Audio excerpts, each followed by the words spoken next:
দিন।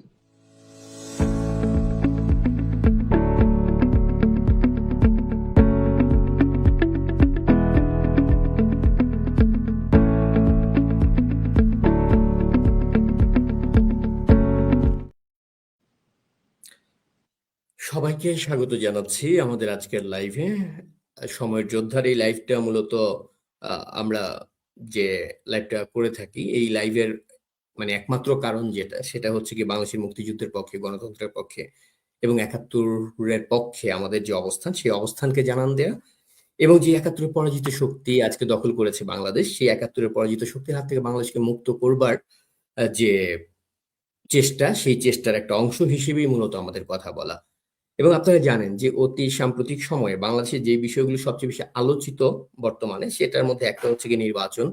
নির্বাচন হবে কি না হবে, ইউনূস কি আসলে নির্বাচন করতে চায় কিনা, সেটা অন্য প্রসঙ্গ, কিন্তু আলোচনায় রয়েছে বিষয়টা।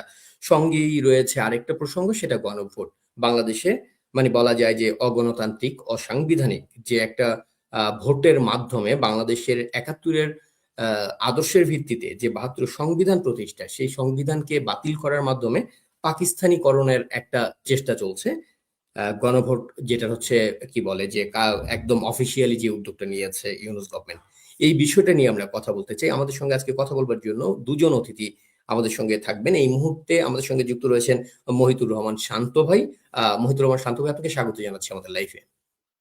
ধন্যবাদ ভাই আপনাকে, আপনার মাধ্যমে আপনার সকল শ্রোতাকে ধন্যবাদ, কৃতজ্ঞতা, সালাম। ধন্যবাদ আপনাকেও। এবং আমাদের সঙ্গে যুক্ত হবেন সাবেক সংসদ সদস্য ইলিয়াস মোল্লা, তিনিও যুক্ত হবেন। টেকনিক্যাল কারণে তিনি এখনো আমাদের সঙ্গে যুক্ত হতে পারেননি। আমরা আশা করছি কিছু সময়ের মধ্যেই আমরা তাকে আমাদের সঙ্গে পাবো। এই মুহূর্তে আমরা আলোচনাটা চালিয়ে যেতে চাই। একটু শান্ত হয়ে আপনার কাছেই প্রশ্নটা রাখছি যে এই যে গণভোটটা নিয়ে যে কথাগুলো হচ্ছে, প্রথমত আসলে আপনার দিক থেকে এই গণভোটটাকে আপনি কি মনে করছেন? আমরা তো বিভিন্ন জন বিভিন্ন পার্সপেক্টিভ নিয়ে কথা বলছি। আপনার কাছে কি মনে হয় কেন এই গণভোট? দেখেন, ধন্যবাদ আপনাকে ভাই এই অনুষ্ঠানে আমাকে আমন্ত্রণ জানানোর জন্য। আপনার মাধ্যমে যারা বাংলাদেশের মানুষ দেখছেন তাদের সকলকে আমার সালাম। আপনি ৫ই আগস্ট একটা পট পরিবর্তন হয়েছে, সেটা কিভাবে হয়েছে এখন জাতি জানেন। এর পরবর্তীতে গণভোটের দাবিটা কারা তুলেছে সেটা আপনাকে আইডেন্টিফাই করতে হবে, পিন পয়েন্ট করতে হবে। গণভোটের দাবিটা মূলত এসছে জামাত শিবিরের পক্ষ থেকে, জামাত শিবিরের ABC টিমের পক্ষ থেকে। জামাত শিবির আজকের বাংলাদেশের প্রেক্ষাপটে কেন এতটা আলোচনায় আসছে, কারণ হচ্ছে ৫ই আগস্ট যেই সরকার পরিবর্তনের জন্য যে ষড়যন্ত্রটা হয়েছে, সেই ষড়যন্ত্রের সাথে জামাত শিবির ওতপ্রোতভাবে জড়িত। বাকি যারা অংশগ্রহণ করেছে তারা কেউ হৃদয়ের দাবিতে, তারা কেউ নিজের সন্তানের মুখের দিকে তাকিয়ে, কিন্তু জামাত শিবির ডিপ স্টেটের এজেন্ট হিসেবে এই আন্দোলনকে পরিচালনা করেছে, সারা দেশব্যাপী সেটাকে সার্কুলেট করেছে। এবং পরবর্তীতে ৫ই আগস্টের পরে এই গণভোটের দাবিটা এসছে মূলত জামাত শিবিরের পক্ষ থেকেই। এবং ওদের যে এ টিম বি টিম বলেন, আজকের নাহিদ ইসলাম যে জামাতের হাতে তৈরি, এবি পার্টি বলেন, যারা খুব দুজন মানুষকে তো এবি পার্টির লোক বাংলাদেশ চেনে, এরা মূলত হচ্ছে এই গণভোটের আওয়াজটা বাংলাদেশের রাজনীতিতে তুলেছে। এদের কথা হচ্ছে যে জামাত শিবির ১৯৭১ নিয়ে তাদের ফোবিয়া বলেন, তাদের অ্যালার্জি বলেন, সেটা এখনো কাটেনি এই স্বাধীনতার মুক্তির ৫৪ বছর পরেও। যার জন্য আপনি শুরুতেই দেখবেন ডক্টর ইউনূস ক্ষমতায় আসার পর জামাত শিবির সেই ক্ষমতার মূল অংশীদারিত্ব পায় এবং তারা ৭১কে ইগনোর করা শুরু করে। আপনি তাদের বিভিন্ন অনুষ্ঠানে এমনকি রাষ্ট্রীয় প্রোগ্রামে জামাত শিবির ৭১কে ডিজোন করবে, এটা বাংলাদেশের সবাই জানে। বাট স্বাধীন বাংলাদেশের সরকারি যেসব প্রোগ্রাম হয়, সেই প্রোগ্রামগুলিতে আমরা খেয়াল করেছি যে ৭১কে ডিসগ্রেস করা হয়েছে, অ্যাভয়েড করা হয়েছে। আপনি ইতিমধ্যেই এই সরকারের তত্ত্বাবধানে আপনি দেখেছেন বিভিন্ন প্রোগ্রামে ৪৭ নিয়ে কথা হয়, ২৪ নিয়ে কথা হয়। ২৪কে তারা মুক্তিযুদ্ধ 2.0 বলে, বাট ৭১কে তারা ইগনোর করে। মূলত ২৪টা তাদের কাছে, বিশেষ করে জামাত শিবির এবং তার অ্যালায়েন্সদের কাছে, এটা হলো মুক্তিযুদ্ধকে রিপ্লেস করার একটা ষড়যন্ত্র। সেই ষড়যন্ত্র ইতিমধ্যে বাংলাদেশের মানুষ প্রত্যাখ্যান করেছে, ইভেন বাংলাদেশের প্রধান রাজনৈতিক দলগুলো প্রত্যাখ্যান করেছে। বাট এই দাবিটার মূল অংশটা হচ্ছে মহান মুক্তিযুদ্ধে বাংলাদেশের তো আমরা জানি পাকিস্তানিদের হাত থেকে আমাদের স্বাধীনতা এসছে। আসলে বাংলাদেশের তো স্বাধীনতা সংগ্রামের ইতিহাস আরো দীর্ঘ। নবাব সিরাজউদ্দৌলার পরাজয়ের, পলাশী প্রান্তরে পরাজয়ের পর থেকেই এই জাতি, এই জনপদ পরাধীন। তো প্রায় 200 বছরের আরাধ্য স্বাধীনতা 1971-এ 30 লক্ষ শহীদ এবং অনেক ধর্ষিত মায়ের আহাজারিতে সম্পন্ন হয়। তো সেই সম্পন্নতে জামাত শিবির, আমাদের মহান মুক্তিযুদ্ধের বিরোধিতাকারী, মুক্তিযুদ্ধে প্রত্যক্ষ হত্যাকারী, তারা তাদের ক্ষত মোছার জন্য ডক্টর ইউনূসের শোল্ডারকে বেছে নেয়। সেই ক্ষতটা মোছার রাস্তা কি মহান মুক্তিযুদ্ধের মাধ্যমে অর্জিত যে আমাদের সংবিধান, 1972 সালের সংবিধান, মুক্তিযুদ্ধকে তিরস্কার করে, ছোট করে, মুক্তিযুদ্ধের সংখ্যা, মুক্তিযুদ্ধের নিহতের সংখ্যা, ধর্ষিতের সংখ্যাকে নিয়ে আজকের তারা যে ফ্রি মুভমেন্ট করতে পারছে তার সুযোগে সেগুলি নিয়ে তারা ইতিমধ্যে বিতর্ক তুলেছে। সেই বিতর্ক তুলে আজকে তারা স্পষ্ট করে দিয়েছে বাংলাদেশ এখন দুই ভাগে বিভক্ত, একটা স্বাধীনতার পক্ষের শক্তি, বিপক্ষের শক্তি। তো 24টা হচ্ছে আসলে মূলত 71-কে রিপ্লেস করার জন্য। 71-এ মহান মুক্তিযুদ্ধের মধ্যে অর্জিত আমাদের যে 72-এর সংবিধান, যে সংবিধান অবিকৃত থাকা অবস্থায় বলা হতো পৃথিবীর শ্রেষ্ঠ সংবিধানের একটি, সেই সংবিধানের যে চালমূল ধারা, ধর্মীয় সম্পৃক্ততা, অসাম্প্রদায়িকতা, সাম্যবাদ, গণতন্ত্র, মূলত বাংলাদেশের সকল মূল ক্যারেক্টারিস্টিককে সরিয়ে দিয়ে বাংলাদেশকে একটি জঙ্গি রাষ্ট্র, একটি প্রতিক্রিয়াশীল রাষ্ট্র, একটি ধর্মভিত্তিক বিভাজনের মাধ্যমে ইসলামী রাষ্ট্র কায়েম করার পায়তারা। আমি ইসলামী রাষ্ট্রতন্ত্রের বিরোধী নই যদি সেটা শরিয়া অনুযায়ী চলে কিংবা ইসলামের মূল গঠনতন্ত্র অনুযায়ী চলে। এখন আধুনিক বিশ্বে শরিয়া আইন কতটা প্রযোজ্য সেটা আপনারা দেখেছেন, সৌদি আরবে দেখেছেন, ইরানে দেখেছেন। ইরানের মানুষ আজকে আমরা আমেরিকার ষড়যন্ত্র বলতে পারি যে আমেরিকা ষড়যন্ত্র করে হয়তো বিক্ষোভ করেছে, কিন্তু আসলে তো ইরানের মানুষ এই মোল্লাতন্ত্রের জাতাকলে নিষ্পিত হয়ে বাঁচতে যাচ্ছে। এখানে ইসরায়েল আর আমেরিকাকে ট্যাগ করানো হচ্ছে মূলত তাদের আন্দোলনটাকে দমন করার জন্য। বাট একটা পর্যায়ে তো বাংলাদেশও তারা চাচ্ছে আফগানিস্তান বা ইরানের মতো মূল্যতন্ত্র আনয়ন করে মানুষের স্বাধীনতাকে হরণ করার জন্য। মূল মোদ্দা কথা, আমার শেষ কথা, 71-কে ডিসগ্রেস করে 71-এর মাধ্যমে অর্জিত আমাদের সংবিধানকে রহিত করে তারা একটা নতুন সংবিধান প্রণয়নের মাধ্যমে যারা এই দাবিটা তুলেছে তাদের ইতিমধ্যে ক্যারেক্টারিস্টিক আপনি দেখেছেন। বাংলাদেশ আজকে ধর্মীয় উগ্রতাবাদ কোন জায়গায় দাঁড়িয়েছে সেটা নিয়ে বিশদ ব্যাখ্যা করা যাবে। মূলত 71 আর 72-কে রিপ্লেস করার জন্য এই গণভোট, এই গণভোট 2024-কে অনেক বেশি গ্লোরিফাই করে, এইটা কোনো ধরনের বিপ্লব ছিল না, একটা ষড়যন্ত্র ছিল, সেই ষড়যন্ত্রকে তারা কাজে লাগিয়ে আমাদের 71-কে ডিসগ্রেস করতে চায়। That's all, thank you. এই এই জায়গাটা একটা ব্যাপার একটু আমি বুঝতে চাই শান্ত ভাই, সেটা হচ্ছে গিয়ে এই যে গণভোট আমরা দেখলাম তারেক জিয়া যখন দেশে ফিরলো তারপর থেকে বিএনপির বিভিন্ন জেলা পর্যায়ের বা বিভিন্ন জায়গায় বিএনপি নেতারা যখন নির্বাচনের কথা বলছে, নির্বাচন প্রচার করছে, সেখানে এই গণভোটে না ভোট দেওয়ার পক্ষে তারা তাদের অবস্থান জানাচ্ছে বা তাদের যে অনুসারী তাদেরকে আহ্বান করছে। কিন্তু তারেক জিয়াকে দেশে ফেরবার পরে নির্বাচন নিয়ে কথা বলছে, সবকিছু নিয়ে কথা বলছে, কিন্তু গণভোট নিয়ে কথা বলছে না। তো এই যে মানে একটা মানে প্রচলিত আমাদের একটা কথা আছে যে ভাসুরের নাম মুখে নেওয়া যায় না, যে একটা ব্যাপার। তো তারেক জিয়া কি কোথাও গিয়ে মানে সে কি না ভোটের পক্ষে বলতে পারছে না, আবার সরাসরি যেহেতু 72-এর যে সংবিধান, সেই সংবিধান বিরোধী একটা কর্মকাণ্ড সে তার জায়গা থেকে সে উপলব্ধি করে, কিন্তু সে প্রকাশ্যে সেটার বিরোধিতাও করতে পারছে না। বিএনপির আসলে অবস্থানটা কি তাহলে?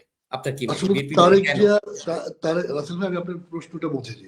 তারেক জিয়া ভেতরে কি লালন করে সেটা তো আমার বলার ক্ষমতা নাই, বাট আমি আমি এজিউম করতে পারি। সেটা হচ্ছে আজকের প্রেক্ষাপটে যখন জামাত শিবির 5 তারিখের পরে দৃশ্যমান হলো বাংলাদেশের রাজনীতিতে, সর্বপ্রথম একদম প্রকাশ্যে বুক ফুলে কথা বলতে পারা শুরু করলো, সেই থেকে আজ অবধি তারা 71-কে ডিসগ্রেস করেছে।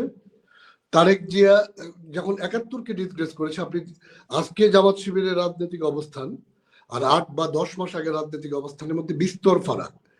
এই সময়টায় জামাত শিবিরের যতটা আফলন আপনারা দেখতে পেরেছেন বা আমরা জাতি হিসেবে দেখতে পেরেছি, যেটা স্বাধীন বাংলাদেশের জন্য খুবই লজ্জাস্কর, সেই জায়গা থেকে জামাতের কিন্তু ভূমিধস হয়েছে।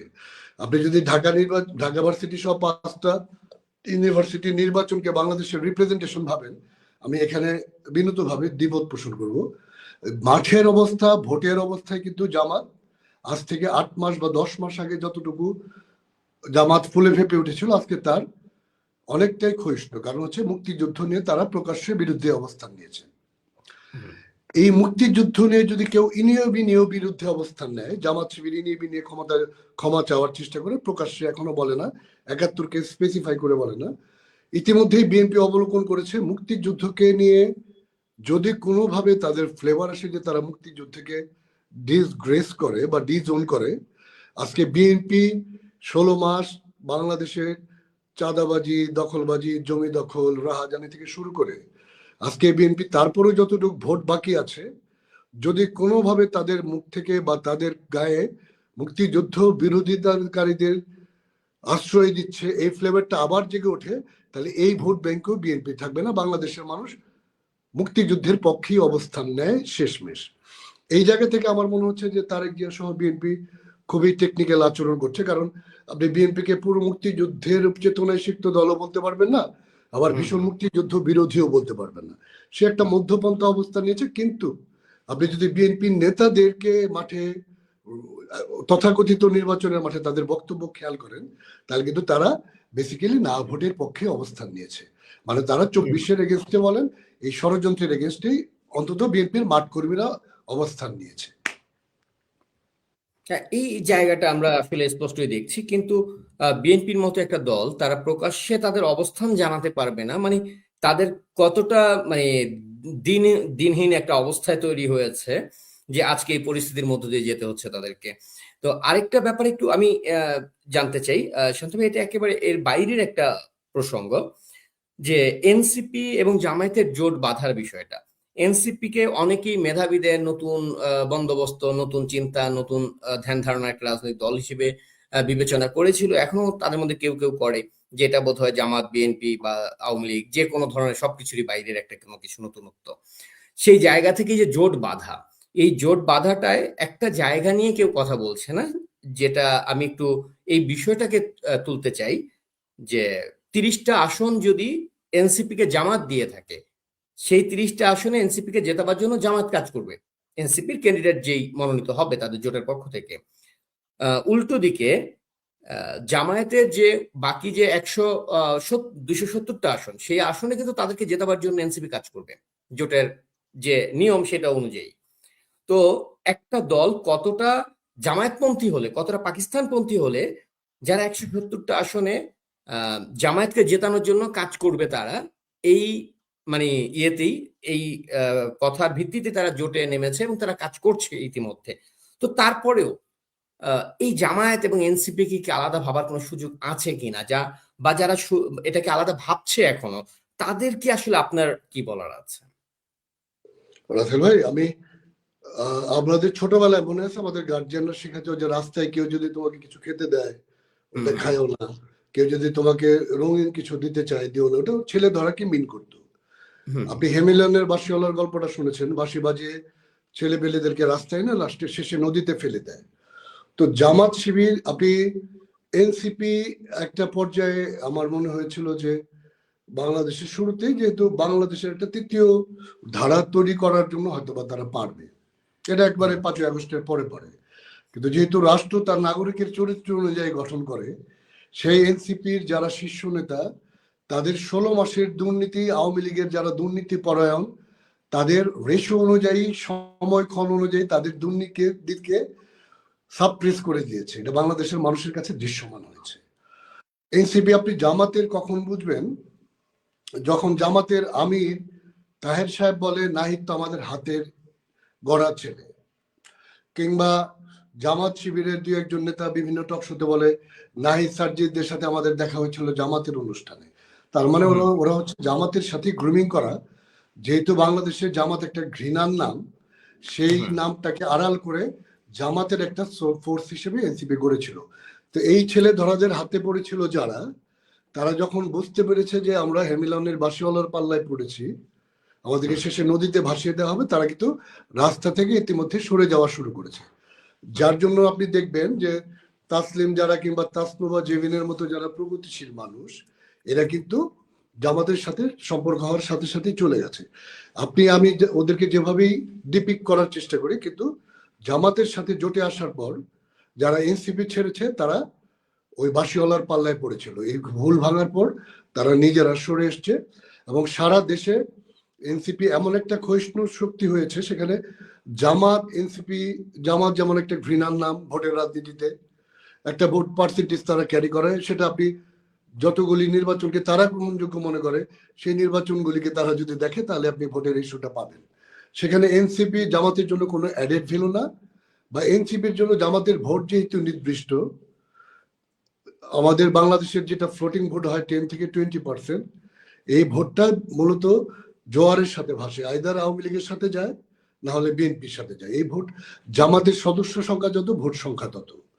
তো জামাতের জন্য এনসিপি কোনো অ্যাডেড ভ্যালু হবে না, এনসিপির জন্য জামাত কোনো অ্যাডেড ভ্যালু হবে না, বরং এনসিপির জন্য যেটা ক্ষতি হলো সেটা হচ্ছে সাধারণ যে মানুষগুলি রাজনীতিক বিমুখ ছিল, যাদেরকে রাজনীতিবিদ আমরা যাদেরকে রাজনীতি বিমুখ করে ফেলেছিলাম, যারা একটা আশার বাণী পেয়েছিল, যে তরুণরা নিজেদের বিবেকের তাড়নায় রাজপথে ছিল 5ই আগস্টের আগে, তারা বাংলাদেশ নিয়ে যে একটা তথাকথিত নতুন স্বপ্ন তাদেরকে দেখানো হয়েছিল, তাদের সেই স্বপ্নটা এনসিপি ভেঙে দিল।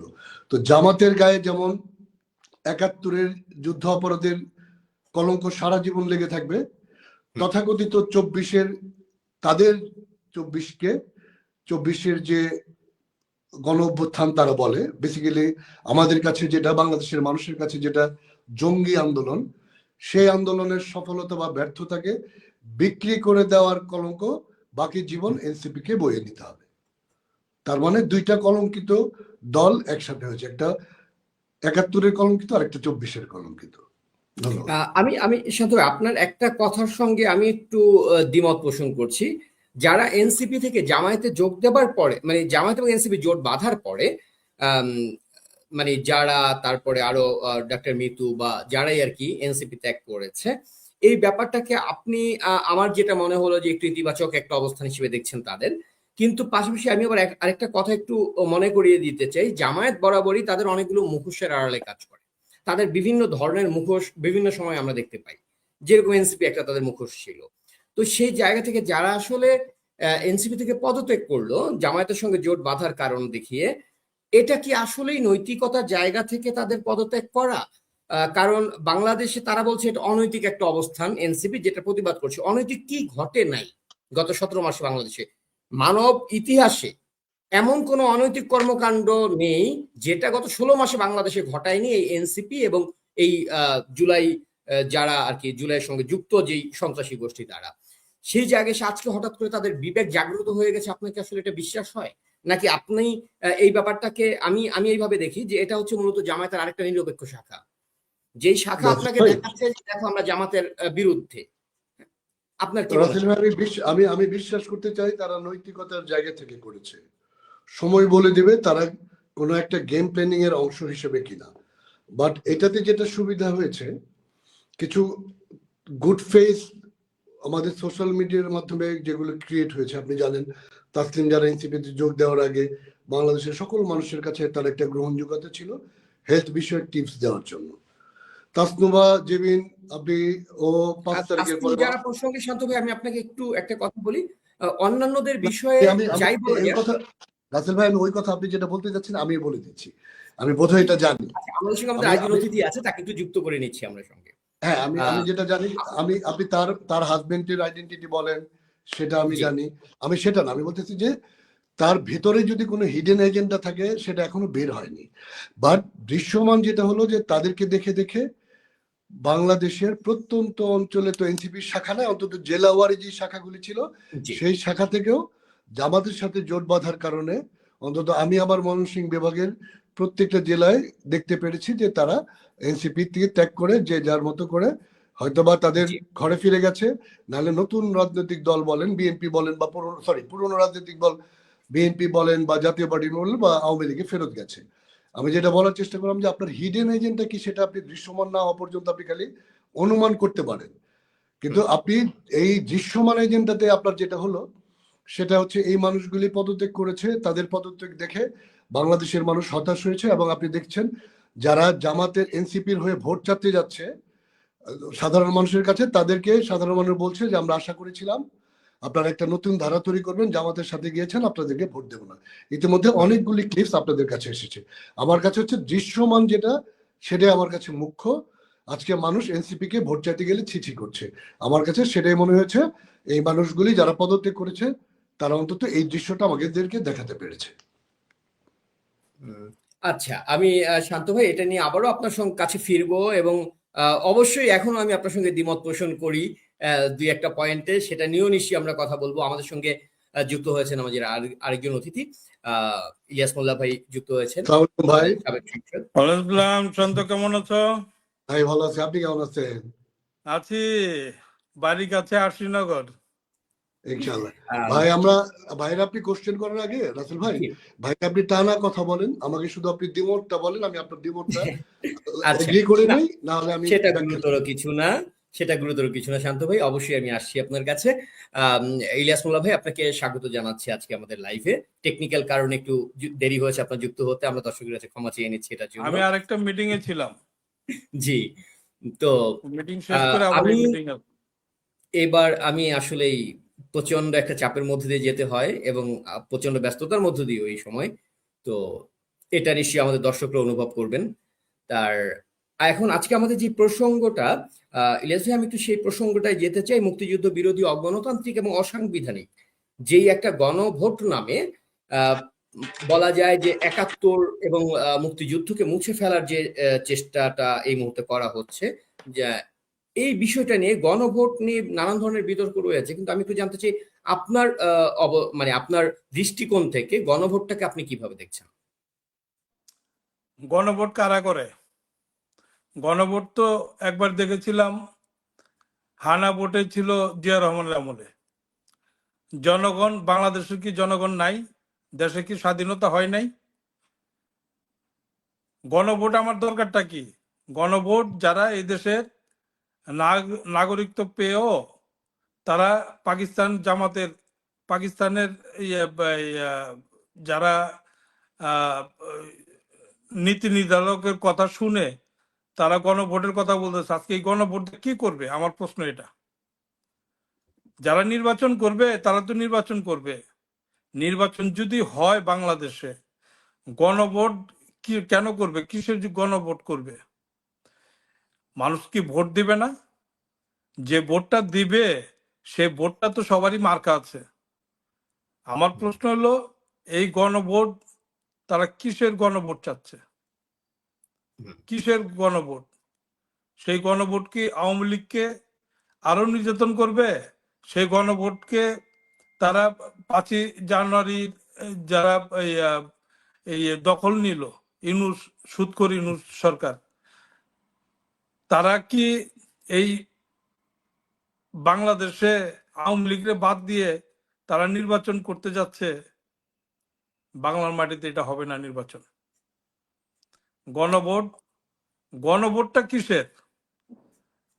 আমাদের দেশটা তো স্বাধীন হয়েছে। এই দেশে, স্বাধীন দেশে যদি গণভোট, কার পক্ষে গণভোট? শেখ হাসিনাকে ফাঁসি দিবে? আওয়ামী লীগের নেতা কর্মীদেরকে ফাঁসি দিবে এই গণভোটে? এটা ১৯৭২ সংবিধানটাকেই মূলত বাতিল করতে চাচ্ছে, মুক্তিযুদ্ধের মাধ্যমে অর্জিত যে আমাদের সংবিধান। ৭২ যদি সংবিধান যদি বাতিল করতে চায়, ওরা আবার যেন বাংলাদেশে জন্ম নেয়, আর এই জন্ম বাংলাদেশে হবে না, আর জন্য পাকিস্তানে জন্ম নেয়। বাংলাদেশের ৭২-এর সংবিধান একমাত্র কোন জায়গা থেকে আকার ওকার রসিকার বা ফুলস্টপ বদল চিহ্ন যদি সংশোধন করতে চায়, সংসদে যেতে হবে। তার আগে কোনো কিছুই ওই সংবিধানে হাত দিতে পারবে না। একেবারেই তাই ইলিয়াস ভাই, আমরা বিশ্বাস করি এটা, যদি আজকের এই পাকিস্তানপন্থী হায়নারা ক্ষমতা দখল করার মাধ্যমে যদি ৭২-এর সংবিধান পরিবর্তনের ১৭ মাসে বসে বসে যদি ৭২-এর সংবিধান পরিবর্তনের যে নীল নকশা করছে, যদি তারা সংবিধানের আঁচড়ও কাটে, নিশ্চয়ই মুক্তিযুদ্ধের পক্ষের শক্তি এই সংবিধান, মানে তাদের যে নতুন জুলাইয়ের ভিত্তিতে যে সংবিধান ৭২-এর জায়গায় যেটা পুনঃপ্রতিষ্ঠা করতে চাচ্ছে যে নতুন সংবিধান, সেটাকে ছুঁড়ে ফেলতে ডাস্টবিনে ১৬ সেকেন্ড সময় বাঙালি নেবে না।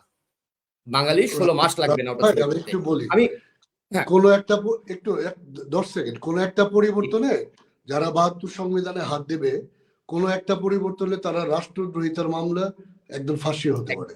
আপনি এটা নিয়ে চিন্তা করবেন না, ইনশাল্লাহ বাংলাদেশ Correct, এটা correct. হ্যাঁ, এটার কোনো ভিন্ন কোনো পথ নেই আসলে এদের বাঁচবার।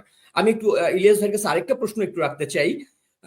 বিএনপির অবস্থান, গণভোট প্রসঙ্গে বিএনপির জেলা পর্যায়ের বা বিভিন্ন জায়গার নেতাদেরকে আমরা বিভিন্ন সময় শুনছি না ভোট দেবার জন্য তাদের কর্মীদেরকে আহ্বান করছে, কিন্তু তারা গিয়ে দেশে ফিরলেন। দেশে ফেরার পর থেকে তার মুখে নির্বাচন নিয়ে, সংসদ নির্বাচন নিয়ে কথা বলছেন, গণভোট প্রসঙ্গে তিনি একটা শব্দ উচ্চারণ করেননি এখন পর্যন্ত। তো আচ্ছা, বিএনপি আসলে কোন আমি একটু কথা বলি। বিপদে পড়েছে? ঢাকা শহরে যখন মেয়র এবং কাউন্সিলর নির্বাচন যখন হয়, হুম, মেয়রের নির্বাচনের কথা বলে, কাউন্সিলর যারা হয়, যারা নমিনেশন পায় পার্টির পক্ষ থেকেই পায়, তারা কিন্তু মেয়রের ভোট চায় না, কয় আমারে ভোটটা দিয়ে। একদম। এখন যারা ভোট চাচ্ছে জনগণের কাছে, তারা কেউ গণভোটের কথা বলে না, সবাইকে আমাকে ভোটটা দিয়ে। হুম, গণভোট হারায় গেছে। বিএনপি তো বলতে পারবে না, কারণ বিএনপি যতটুকু আছে এখনো তাদের ভিতরে কিছুটা হইলো মুক্তিযুদ্ধের চেতনা আছে, কিছুটা হইলো মুক্তিযুদ্ধের চেতনা আছে। তারা কিন্তু গণভোটের কথা বলতে পারবে না। গণভোটের কথা বলতে গেলে তারা নিজেরাও ধরা খাবে হুম, হুম। এবং ভবিষ্যৎবাণী তাদের জন্য খারাপ হবে। তারা তো তাদের এই অবস্থানটাও তো জানাতে পারে যে আমরা গণভোটের বিরুদ্ধে বা আমরা হ্যাঁ ভোটের বিরুদ্ধে। তারা সেটা বলবে না, তারা যে সেটা বলবে না। যখন জামাত শিবিরা যখন আচ্ছা মতন যখন সাইজ করব, তখন করবো আওয়ামী লীগ আসো, শেখ হাসিনা আসো, আওয়ামী লীগের নেতা কর্মীরা আসো, বাংলাদেশের আবার এদেরকে বিতাড়িত করে আবার একটা মুক্তিযুদ্ধ করে এদেরকে পাকিস্তান পাঠা দিয়ে আবার নিজেরা দেশ চালায়।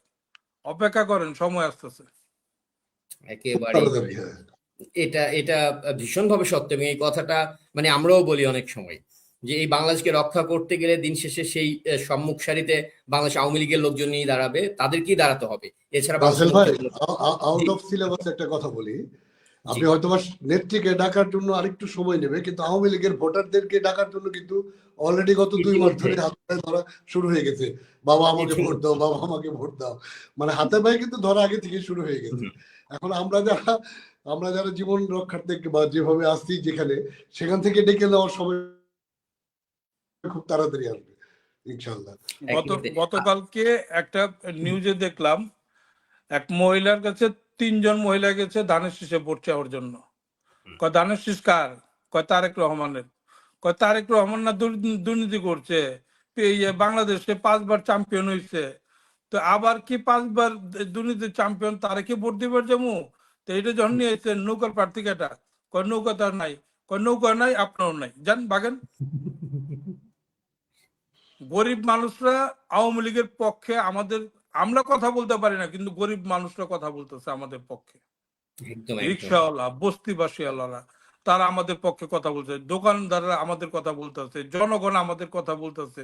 বাংলাদেশ কিভাবে চলছে, বাংলাদেশ কিভাবে চলছে, ডক্টর ইউনূস ও নিজেই জানে না বাংলাদেশ কিরকম চলছে। তুমি তাই। ইলিয়াস ভাইয়ের কথাটা একদমই এক। আপনি দেখবেন একদম সাধারণ মানুষ যখন ভোটের কথা বলে যে নৌকা নাই ভাই, ভোট দিতে যাবো না, বালিশের তলে রেখে দিই, এইভাবে কথা বলে, কিন্তু একদম ওপেনলি বলে তারা। ওপেনলি বলে, ওপেনলি। এবং বাংলাদেশ আওয়ামী লীগ যে বরাবরই গণমানুষের দল, আসলে এই দলটাকে যতবারই বাংলাদেশ থেকে মুছে ফেলার চেষ্টা হয়েছে, সে 75 বলি কিংবা 21শে আগস্টের কথা বলি, প্রত্যেকবারই গণমানুষই এই দলটাকে আগলে রেখেছে বুক দিয়ে।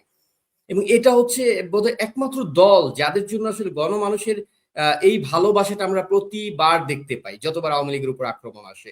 আমি শান্ত ভাইয়ের কাছে একটা প্রশ্ন রাখতে চাই, সেটা হচ্ছে যে ইউনূস এবং এই যে ইউনূসের জামাত ইউনূস বা জামাত হিজবুত ইউনূস যে জোট, এই জোটের যে একটা সরকার এই মুহূর্তে, এই সরকার নিজেই হচ্ছে গিয়ে সরকারের জায়গা থেকে জনগণকে প্রচারণা থেকে শুরু করে প্রেশার ক্রিয়েট থেকে শুরু করে সবকিছুর মাধ্যমে তার এস্টাবলিশ করার চেষ্টা করছে, হ্যাঁ ভোট দাও, হ্যাঁ ভোট দাও।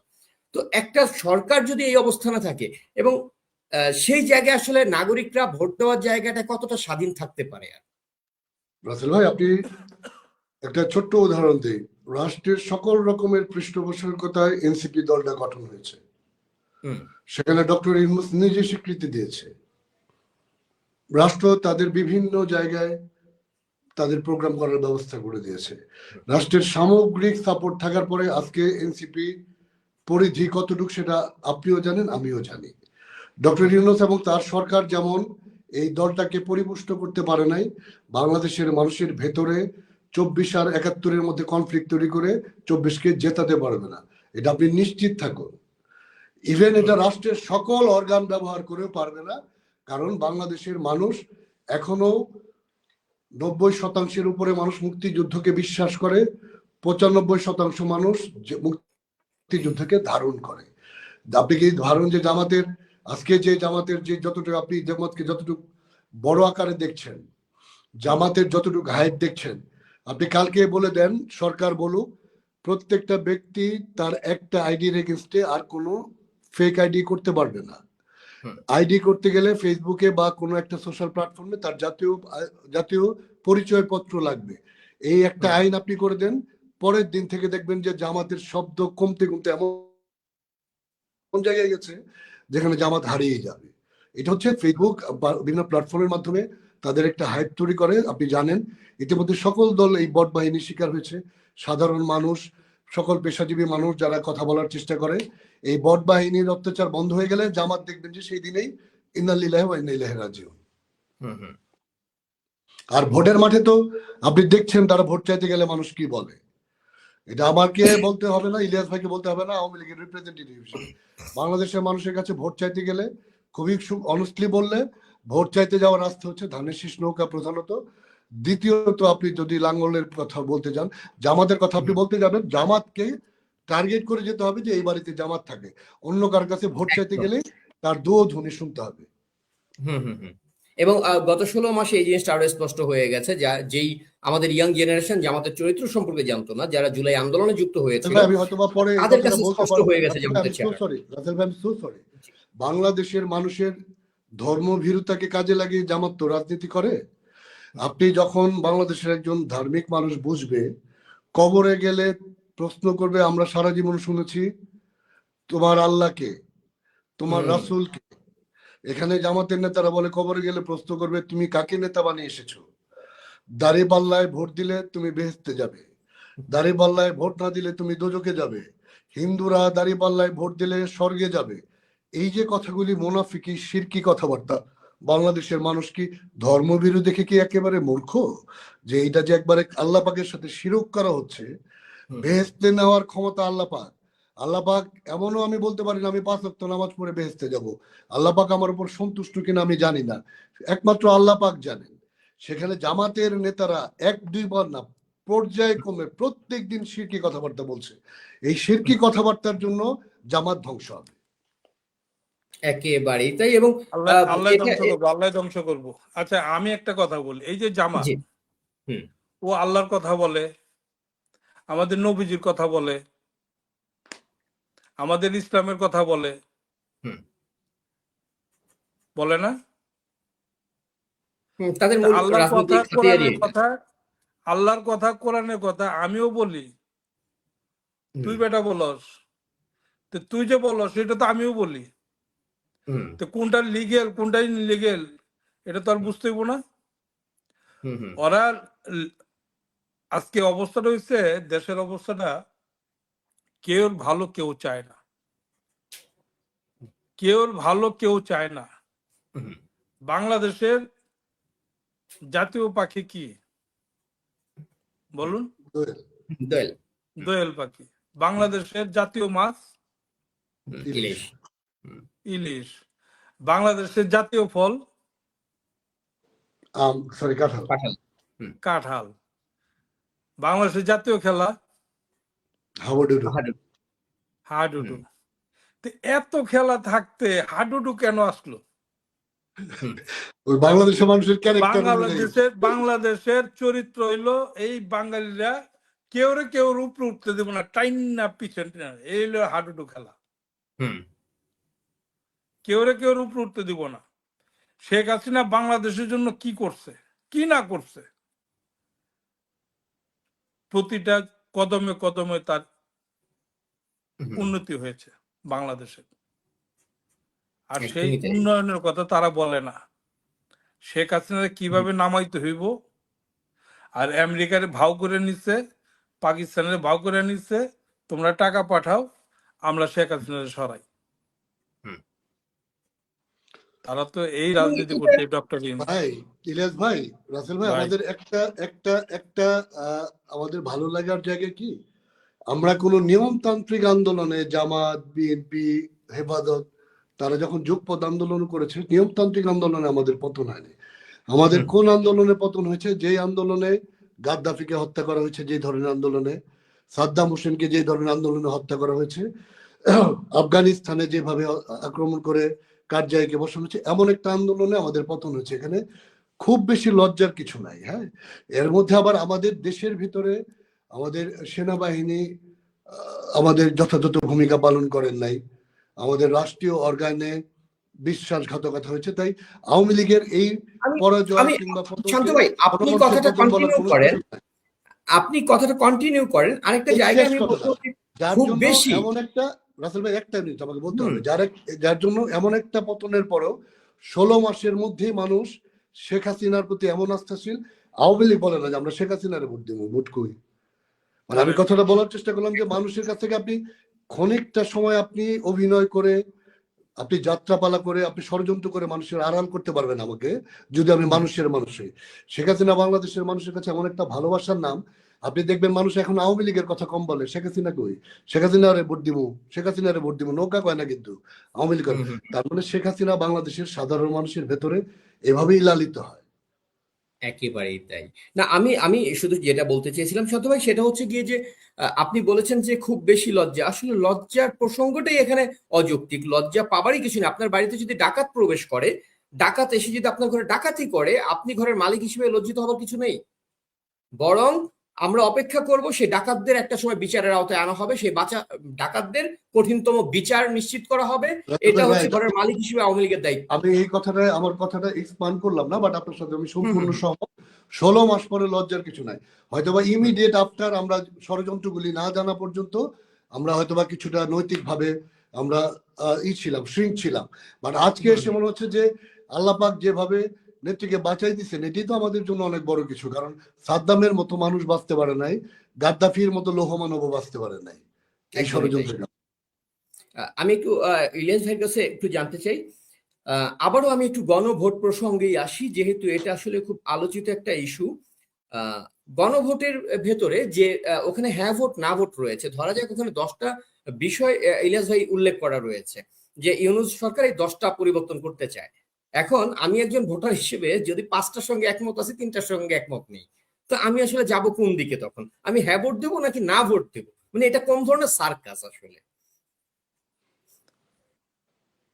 ডক্টর ইউনূস নির্বাচন কমিশনারকে ডেকে এনে বলে দিয়েছে যেভাবে হোক বিএনপিকে ক্ষমতা আনতে হবে। হুম তো যেভাবে হোক গণভোটে তো রায় করে নিব। ভোট হুম পড়লো 3টা, ওরা দেখা দিল 3 লাখ পড়ছে,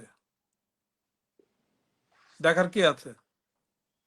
এবং অতীতের গণভোট আমরা এটাই দেখেছিলাম। ইলিয়াস ভাই, রাসেল ভাই, ইলিয়াস ভাই আমার বড় ভাই, একেবারে আমার নিজের আপন ভাইয়ের মধ্যে আদর করে।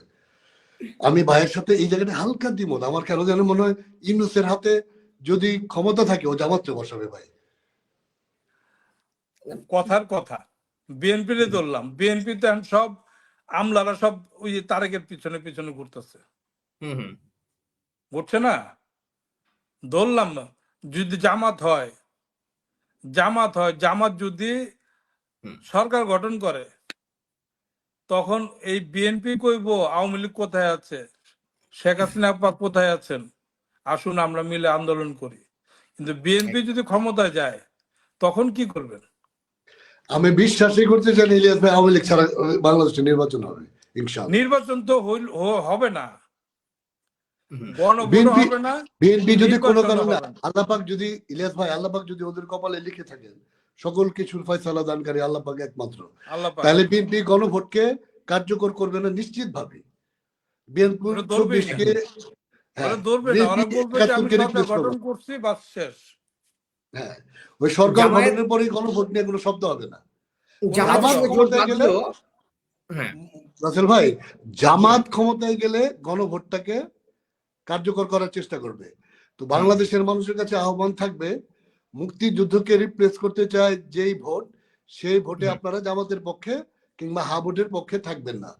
বাংলাদেশের হুম, বেশিরভাগ মানুষ যে চেতনায় বিশ্বাস করে ৭১, সেই ৭১-এর পক্ষে থাকবেন, না ভোটে হুম। ভোট দেবেন যদি ভোট হয়, যদি হয়। একেবারেই তাই, কারণ ভোট আটকাবার জন্যই জামায়াত এবং এনসিপি পুরোপুরি উঠে পড়ে লেগেছে। আহ, গণভোটে না ভোট দিবে, হুম। হ্যাঁ, গণভোটে না হবে, কিন্তু এটার হাবানা দিবে। অতীত ইতিহাস তাই বলে। ইলিয়াস ভাই, মানে এখানে আসলে না ভোট বলে কিছু নেই। রাসেল আপনি ভাই, রাসেল ভাই, গণভোটটা আপনি রেজাল্ট তারা যদি ম্যানিপুলেট করে, ইঞ্জিনিয়ারিং করে, তো গণভোটটা তো আপনাকে করতে হবে, অ্যাপ্রুভ দিতে হবে সংসদে। এই সংসদে এটা টিকবে না। আপনি জামাতকে যেমন একেবারে সুপার মেকানিজম করে ক্ষমতায় বসানো ছাড়া উপায় নাই বাংলাদেশের মানুষের হুম, হুম, ভোটে। যদি আমরা ধরেই নিই নির্বাচনটা ফেয়ার হবে, আমি যদিও বিশ্বাস করি না আওয়ামী লীগ ছাড়া নির্বাচন হবে, যদি আল্লাহ না করুক হয়, তাহলে যদি বিএনপি ক্ষমতায় যায়, তাহলে আপনি নিশ্চিত থাকেন এই গণভোট বিএনপি ওই রাতে, যে রাতে রেজাল্ট হবে ওই রাতে গণভোট ইন্ডালিনা। কর্পূরের মতো ওটা উড়ে যাবে, ওটার কবর আসলে নির্বাচনের দিনই হয়ে যাবে। আমি একটু এই ইলিয়াস ভাইয়ের কাছে একটা ব্যাপার একটু জানতে চাই, আমাদের কার্যক্রমের বিষয় নিয়ে। তার আগে আমি একটু এনসিপির প্রসঙ্গে একটু আপনার কাছ থেকে জানতে চাইবো। এনসিপি এবং জামাতের এই প্রশ্নটা আমি শান্ত ভাইয়ের পার্সপেক্টিভটা তুলে ধরেছিলাম দর্শকদের জন্য। আপনার জায়গাটা জানতে চাই, এনসিপি জামাতের সঙ্গে যে জোট বাঁধলো, সেই জোটে ৩০টা আসন তাদেরকে দেওয়া হয়েছে। এই ৩০টা আসনে জামায়াত কাজ করবে এনসিপির যে প্রার্থী তাকে জেতাবার জন্য। উল্টো দিকে জামায়াতের ২৭০টা আসনের যে যারা ক্যান্ডিডেট হবে তাদেরকে জেতানোর জন্য চেষ্টা করবে এনসিপি। যে এনসিপি কে বাংলাদেশের মানুষ মনে করতো জামাত, বিএনপি, আওয়ামী লীগ সবকিছুর বাইরে গিয়ে নতুন কিছু একটা, নতুন কিছু একটা তারা পেয়ে গেছে। সেই নতুন কিছু একটা দল এখন ২৭০ আসনে ৭১ সেই যুদ্ধাপরাধীদের দল, পাকিস্তানপন্থী সেই খুনি, ধর্ষক, হায়নার যে দল, সেই দলকে ক্ষমতা আনানোর জন্য ২৭০ আসনে কাজ করবে এনসিপি। আজকে কি মনে হয় এনসিপি আসলে কারা? আমরা তো শুরু থেকেই বলে আসছি আসলে সাধারণ মানুষ। হুম, এনসিপির নামটা তো আসছে অনেকদিন পর। একদম। তারা যখন মাঠে ছিল তখন জামাত শিবিররা, বিএনপি ওয়ালারা সব দল মিলে এই রাস্তায় ছিল। হুম, এটার সাথে প্লাস করছে জনগণ, হুম, হুম, মিথ্যাচার করে ফেসবুকে দিয়ে যে অমুক সন্তান মারা গেছে, তার পরিবার পরিজন নিয়ে রাস্তায় নামছে, অমুক সন্তান মারা গেছে। মারছে হুম, কারা? ওরাই মারছে, এই জামাত শিবিরাই মারছে, জামাত হুম, শিবিরাই মারছে। ফেসবুকে মিথ্যাচার করে জনগণের রাস্তায় নামিয়ে হুম, আজকে শেখ হাসিনাকে বিতাড়িত করছে, আওয়ামী লীগকে বিতাড়িত করছে। কিন্তু জামাতের মধ্যে যে লুকিয়ে ছিল এনসিপি, এটা তার প্রমাণ পাওয়া যায়। আজকে ৩০০ আসন থেকে ৩০টা আসন এনসিপি দিবে।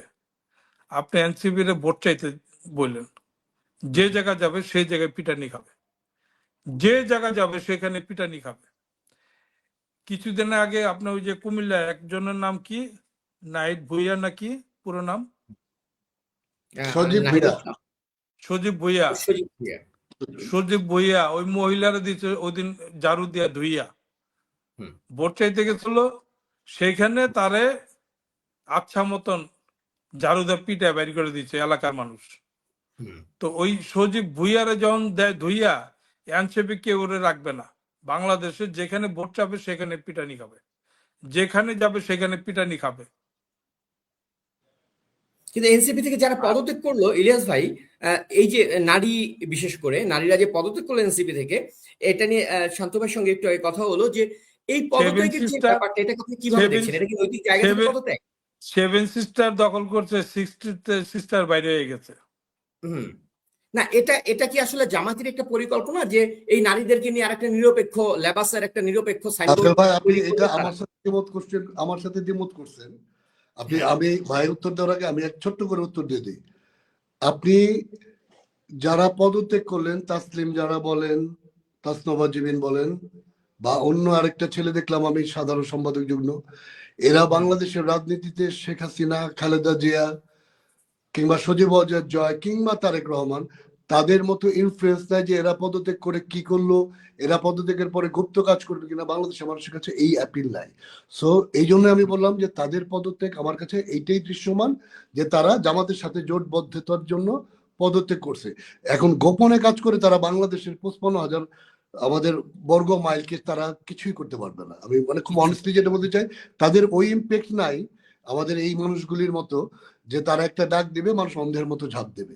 সো তারা বি টিম হিসেবে কাজ করুক আর সি টিম হিসেবে কাজ করুক, এটা কোনো বেশি ফলপ্রসূ হবে না। আমি হ্যাঁ, বোঝাতে চাই এটা হয়তো যে হবে না। বাংলাদেশের মানুষের কাছে এই বার্তাটাই গেছে, বাংলাদেশের মানুষের কাছে এই বার্তাটাই গেছে, জামাত নারী বিদ্বেষী দল, একটা আসনে 300 আসনে একটা নারীকে মনোনয়ন দেয় নাই বিধায় এই প্রগতিশীল মেয়েরা পদত্যাগ করেছে। আমি বাংলাদেশের মা বোনের কাছে এই জিনিসটাই বিশ্বাস করাতে চাই, এবং তাই একদম। হয়েছে। আমি ইলিয়াস ভাই একটু আপনার কাছে একটা অন্য প্রসঙ্গে আসতে চাই, কারণ ঢাকার যতগুলো আসন রয়েছে তার মধ্যে যাদেরকে আমরা সবচেয়ে শক্তিশালী একটা অবস্থানে দেখেছি আওয়ামী লীগের পক্ষে যারা, তার মধ্যে আপনি অন্যতম একজন। সেই জায়গা থেকে ইলিয়াস ভাই আমার জানতে চাওয়া, আমাদের যে আন্দোলনের বিষয়টা, লকডাউনটাকে যে এত চমৎকার ভাবে আমরা দেখলাম, বাংলাদেশের মানুষ যেভাবে আমাদেরকে সমর্থন দিল, যেভাবে সফল হলো, তারপরের যে আমাদের আন্দোলনের প্রক্রিয়াটা বা আন্দোলনের যে গতিপথ, সেটা কোথাও গিয়ে একটু আপনার কাছে কি ধীর মনে হচ্ছে? এটা এটাকে আপনি কিভাবে ব্যাখ্যা করবেন? এটা কি রাজনৈতিক পলিসির একটা অংশ, না মানে কি এর পেছনে ঘটনাটা কি? আমরা যখন লকডাউন দিলাম, দেশের জনগণ, আমাদের নেতা কর্মীরা সেই লকডাউন 100% করেছিল। যখন শাটডাউন দেওয়া হলো, সেই শাটডাউনে আপনার আমরাই চিন্তা করলাম জনগণের আর কষ্ট করার দরকার নাই। জনগণ আবার কিছুদিন পরে আমরা শাটডাউন থেকে আরো বা লকডাউন থেকে শাটডাউন, আগামীতে আস্তে আস্তে ইনশাল্লাহ টের পাবেন। ওই শাটডাউন আমরা কার্যকর করি নাই, জনগণের কষ্ট দেই নাই, কিন্তু আগামীতে জনগণই শাটডাউনও দিব, লকডাউনও দিব। কেউ বাসা থেকে বেরোতে পারবে না, বাসাতে কেউ বেরোতে পারবে না। জনগণ যারে যখন পাবে সেখানে জনগণ পিটাইব, আওয়ামী লীগের নেতারা কর্মীরা পিটাইবে না, এটা বেরোতে কিন্তু দিবে সত্যি না, কথা, রাইট ভাই, আমি এগ্রি বের যেটা হতে আওয়ামী দিবে না। লীগের ওই আওয়ামী যে আমি লীগের কাউকে একটু আগে আমি বললাম যে কোনো বাংলাদেশে কেউ কোনো জায়গায় উপরে উঠতে গেলে পিছনে টাইনা ধরে, উপরে উঠতে দিব না। শেখ হাসিনা যেমন টাইনা নামাইছে, আর কয়েকদিন পরে দেখবেন যে এদেরকে টাইনা হেস্তাইয়া পাকিস্তানে পাঠা দিব। অপেক্ষা করে।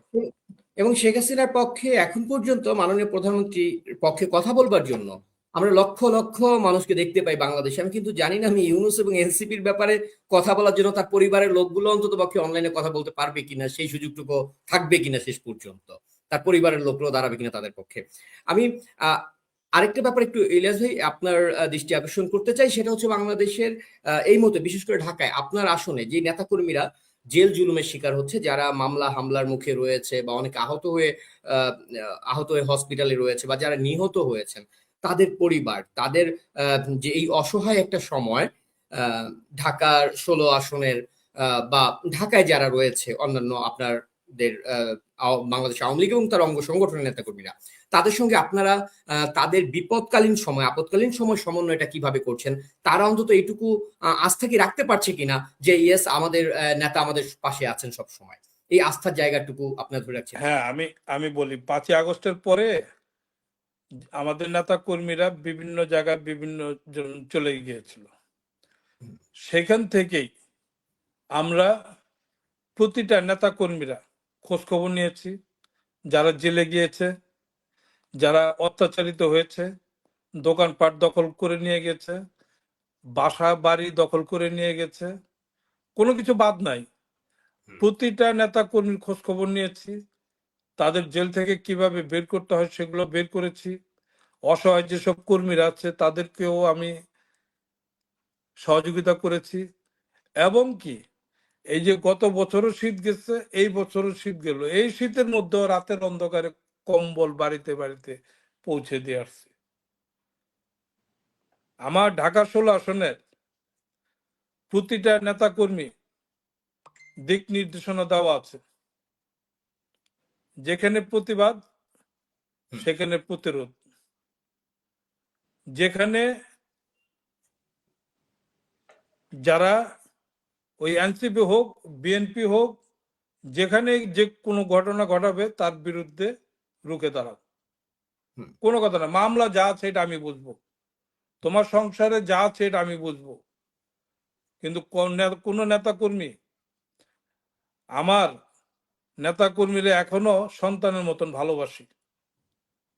যে সন্তানরা নৌকা মার্কায় ভোট দিয়েছে, জনগণ নৌকা মার্কায় ভোট দিয়েছে, নেতা কর্মীরা কষ্ট করেছে, সেই সব নেতা কর্মীরাদেরকে জন্য যা যা করা দরকার এখনো পর্যন্ত করাচ্ছি। আগামী রবিবার আমার ঢাকা 16 আসনে প্ল্যাটফর্মে মাননীয় প্রধানমন্ত্রী আসবেন, সেখানে কথা বলবেন, এবং সেখান থেকেই আপনারা বুঝতে পারবেন ঢাকা শহরের থেকে, ঢাকা 16 আসন থেকে লাল বাতি, লাল সূর্য উঠবে, এবং সেই সূর্য বাংলার মানুষ দেখবে ইনশাল্লাহ।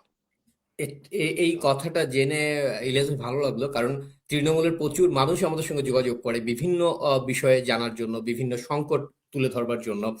যেই কারণে এই প্রশ্নটা আমি সবসময় করে থাকি, বাংলাদেশ আওয়ামী লীগের বা কোনো কেন্দ্রীয় নেতা বা সংসদ সদস্য কেউ যদি আসেন, এই প্রশ্নটা তৃণমূলকে উজ্জীবিত করার জন্য জরুরি। এবং আপনি যেই ভাষায় বললেন, যেইভাবে আপনি আপনার অবস্থানটা ব্যাখ্যা করলেন, আমার মনে হয় যে এর চেয়ে চমৎকারভাবে আর ব্যাখ্যা করা সম্ভব না। এবং আশা করি যারা ভবিষ্যতে কোনো ধরনের বিপদের সম্মুখীন হবেন, অবশ্যই ইলিয়াস ভাইয়ের সঙ্গে যোগাযোগ করুন, বা আপনার এলাকার যিনি রয়েছেন দায়িত্বে তার সঙ্গে যোগাযোগ করুন। বাংলাদেশ আওয়ামী লীগ বা বাংলাদেশ আওয়ামী লীগের নেতা যারা রয়েছেন, দায়িত্বপ্রাপ্ত যারা রয়েছেন, তারা কেউ কোনোদিনই আপনাদের থেকে বিচ্ছিন্ন কেউ না। তারা প্রত্যেকটা সময় আপনাদের সঙ্গে আছে, আপনাদের পাশে আছে। শুধু তাদের সঙ্গে আপনি যোগাযোগের পথটা তৈরি করুন।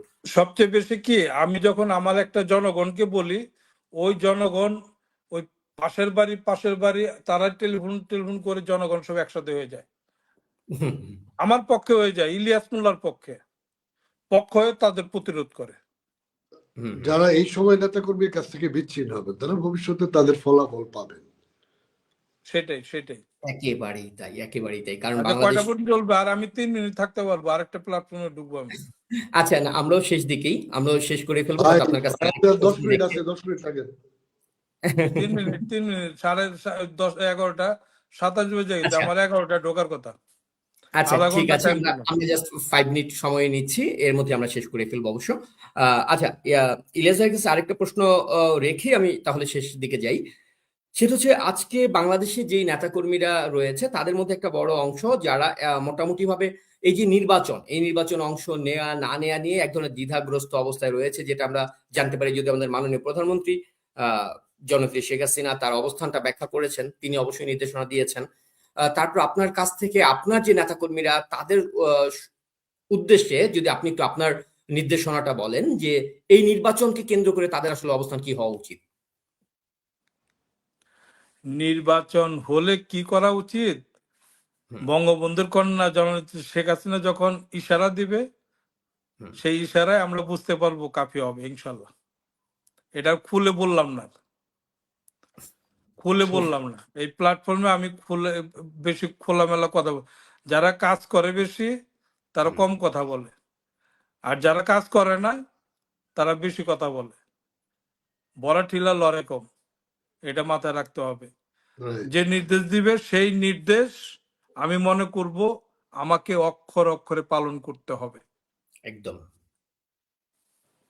আমাদের মাননীয় প্রধানমন্ত্রী যেই বার্তা দেবেন সেই বার্তাটাই আমাদের শিরোধার্য, এবং বাংলাদেশের প্রত্যেকটা মুক্তিযুদ্ধের পক্ষের মানুষ এটা বিশ্বাস করে। আমরাও সেটার অপেক্ষায় রয়েছি, এবং এই ইলিয়াস ভাই যেই ভাবে বললেন, আমরা অবশ্যই প্রত্যাশায় রয়েছি আপনাদের কি বলে সেই আন্দোলন বা সংগ্রাম যাই বলি, আপনাদের গতিপথটা কোন দিকে যায় সেটা দেখবার জন্য আমরা নিজেরাও উন্মুখ হয়ে আছি। কারণ আপনাদের হাতেই মূলত বাংলাদেশের মুক্তির যে ঝান্ডা, সেটা আপনাদের হাতেই, আপনাদের মধ্য দিয়ে আসবে। শান্ত ভাই, জাস্ট একটা প্রশ্নের মাধ্যমে শেষ করতে চাই, আপনার দিক থেকে এই নির্বাচনকে কেন্দ্র করে, গণভোট বলি বা জাতীয় সংসদ নির্বাচন বলি, এই ইস্যু নিয়ে বাংলাদেশ আওয়ামী লীগের এবং হচ্ছে আপনার আসনের যারা রয়েছেন আপনার অনুসারী, তাদেরকে যদি আপনি কিছু বলতে চান একটু প্লিজ। আপনি যদি পার্টিকুলারলি আমার আসন বলেন, আমার আসনটা মূলত হচ্ছে আওয়ামী লীগ, বিএনপি এবং কিছু অংশ জাতীয় পার্টি। এখানে জামাতের ভোট বলে কিচ্ছু নাই, খুবই মার্জিনাল, নমিনাল। তো আমার আসন হচ্ছে যে, আপনি ধরেন প্রায় প্রত্যেকটা আসনের চিত্র এই ধানের শীষ ভার্সেস নৌকা, নৌকা ভার্সেস ধানের শীষ। সেখানে এই 16 মাস পরে মানুষের যখন আত্ম উপলব্ধি হলো, তারা বাংলাদেশের অনেক বড় ক্ষতি হয়ে গেছে। ডক্টর ইউনূসের নেতৃত্বে এই 16 মাসে বাংলাদেশ অন্তত 30 বছর পিছিয়ে গেছে। শেখ হাসিনার শাসন আমলের নিরাপত্তা, উন্নয়ন সবকিছু যখন মানুষ অ্যানালাইসিস করে না বা কম্পেয়ার করে না, তখন মানুষ সত্যিকারই হৃদয় থেকে শেখ হাসিনাকে ফেরত চায়। তো সেখানে যদি কোনো কারণে নৌকা না থাকে, তাহলে এটা একপেশে নির্বাচন হবে। বাংলাদেশের নির্বাচনের ফ্লেভারটা একদমই চলে যাবে। আপনি ধরেন যে নির্বাচনে, আমি এটা নিরপেক্ষভাবে বলি, যে নির্বাচনে ধানের শীষ থাকে না, সেখানে নৌকার ভোটারও কিন্তু ভোট দিতে একটু অনীহা পোষণ করে। আর যেখানে নৌকা থাকবে না, নৌকাটা হচ্ছে অনেক বেশি প্রান্তিক মানুষের আবেগের দল, যে প্রান্তিক মানুষরা ইলেকশনটাকে জমিয়ে রাখে। তো সেই মানুষের যখন মন ভেঙে যাবে, তখন তো এই নির্বাচনে কোনো আমেজই থাকবে না। তো এই নির্বাচনটা প্রচন্ড রকম একপাক্ষিক হবে। ফেসবুকের বাইরে মাঠে যদি আওয়ামী লীগ ছাড়া হয়, আমি একেবারে দৃঢ়ভাবে বিশ্বাস করি, এটা শুধু কথা বলার জন্য না, আওয়ামী লীগ ছাড়া নির্বাচন হবে না। যদি হয়, সেই নির্বাচনে যারা অংশগ্রহণ করবে, তারা অবৈধ সরকারের অধীনে নির্বাচনে অংশগ্রহণ করার জন্য তাদের শাসনকালটা অবৈধ বলে বিবেচিত হবে এবং তাদেরকেও একদিন তাদের শাসনকাল সহ কাঠগড়ায় দাঁড়াতে হবে। ধন্যবাদ। একেবারেই তাই। আমার মনে হয় বাংলাদেশে নৌকা প্রতীক নেই এইরকম নির্বাচন করাটাই আসলে হাস্যকর। এবং গতকাল একজন মানে ভোটার, সে হচ্ছে গিয়ে এনসিপি নেতা গিয়েছেন ভোট চাইতে, সেখানে প্রশ্ন করছিলেন যে আপনাদের মার্কা কোনটা, শাপলা না কলি। তো এই হচ্ছে গিয়ে পরিস্থিতি, তাদের শাপলা না কলি এটা নিয়েই জনগণ দ্বিধাগ্রস্ত যে তারা কারা। এত সময় যারা আমাদের সঙ্গে ছিলেন তাদের সবাইকে ধন্যবাদ জানাচ্ছি। আমি একটা কথা বলি, বাংলাদেশের আওয়ামী লীগের প্রধানমন্ত্রী, বাংলাদেশ আওয়ামী লীগের সভাপতি, বঙ্গবন্ধুর কন্যা জননেত্রী শেখ হাসিনা বাংলাদেশে প্রত্যাবর্তন করলেই বাংলাদেশের মানুষ, জনগণ মুক্তি পাবে। সবাইকে ধন্যবাদ। জয় বাংলা। জয় এটা বাংলা। শুধু মাসেই বোঝা গেছে। ইলিয়াস ভাই, আপনি ভীষণ ব্যস্ততার মধ্যে ছিলেন এবং ভীষণ শারীরিকভাবে অসুস্থতার মধ্যে রয়েছেন। শান্ত ভাই, দুজনের প্রতি কৃতজ্ঞতা জানাচ্ছি। তারপরেও আপনারা দুজন সময় বের করে আমাদেরকে এতটা সময় দিলেন, আপনাদেরকে কৃতজ্ঞতা। এবং এত সময় যে দর্শক আমাদের অনুষ্ঠানটা দেখলেন, তাদের সবার প্রতি কৃতজ্ঞতা জানাচ্ছি আমাদের সঙ্গে যুক্ত থাকার জন্য। ভাই, দেখাবো ইনশাআল্লাহ। জয় বাংলা। আল্লাহ হাফেজ। জয় বাংলা, জয় বঙ্গবন্ধু। জয় বঙ্গবন্ধু।